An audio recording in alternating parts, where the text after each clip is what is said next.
Now, from your weather authority, meteorologist Cody Bailey.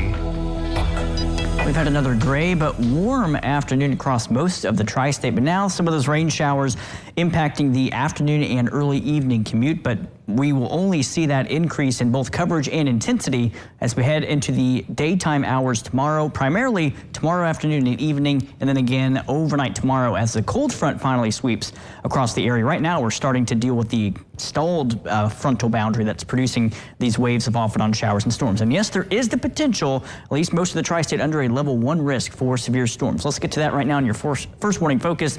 The rain again will continue to increase over the next 24 to 36 hours. Just light to moderate rain this evening and tonight, but things will again pick up tomorrow afternoon and especially later tomorrow evening. Most of the tri-state, the only exception, and I'll show you that here in a moment, are our counties along and north of US 50. So most of the tri-state under that marginal risk, and it's a very limited threat. It is basically only for damaging winds, and that's essentially because winds are already going to be picking up outside of any storms tomorrow evening and tomorrow night. So it won't take a whole lot of effort for those storms, if they get going, to have some of those winds down at the surface that could potentially be the damaging category of around 60 miles per hour. Again, that's if things get going tomorrow evening. Otherwise, just widespread and potentially heavy rainfall. Right now, it's scattered and light in nature, and that band that did pick up over the Evansville area is kind of losing some of that intensity over our eastern and southeastern counties. Light rain right now over portions of Davis County and the Owensboro area, also pushing through Tell City, Grandview, Rockport, right along the Ohio River, basically. And that was not the case just a little bit ago. You can see those pockets of those yellows there as it crossed the Ohio River. And we got some of that burst here in the Evansville-Henderson area a little over an hour ago, but right now that's moving on out. Another wave of some pockets of heavy rain now re-entering our southern Illinois counties. You can see some pockets of moderate rain moving through McLeansboro over to White County into the Carmi area up towards New Harmony, right on the Wabash River there south of I-64. So that's something we'll deal with off and on this evening.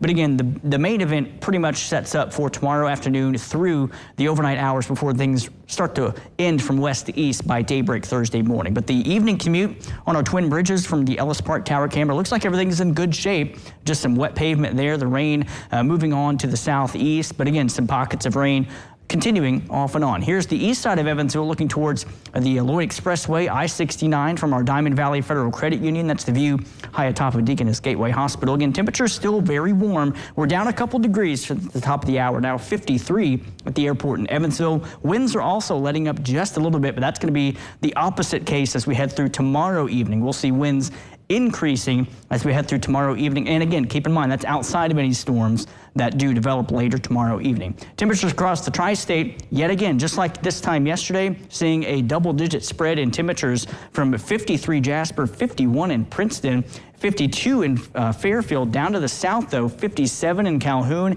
and still a couple of 60s showing up. 61 in Beaver Dam and 60 right now in Greenville. That's going to be the case for lows tonight and highs again tomorrow. We're going to be seeing a pretty wide spread as this boundary, basically where you see the rain, that's almost the dividing line, essentially, of the cooler air to the north, warmer air to the south. That's going to be the case again as it stalls out tonight and into tomorrow. But the rain picking up in intensity again tomorrow afternoon and tomorrow evening. Right now, just waves of off and on showers pushing through. Future Tracker shows a lot of the activity shifting south of the river across western Kentucky this evening. Again, nothing widespread, but maybe have the rain gear with you as you head out and about through tonight and again tomorrow morning. So we should wake up to dry conditions across most of Indiana and Illinois, but we'll wake up to that rain lifting back up to the north by the lunch hour, and then from there on, again, it just increases in both the coverage and the intensity. Some heavy rainfall moving right over the heart of the tri-state by tomorrow evening after sunset.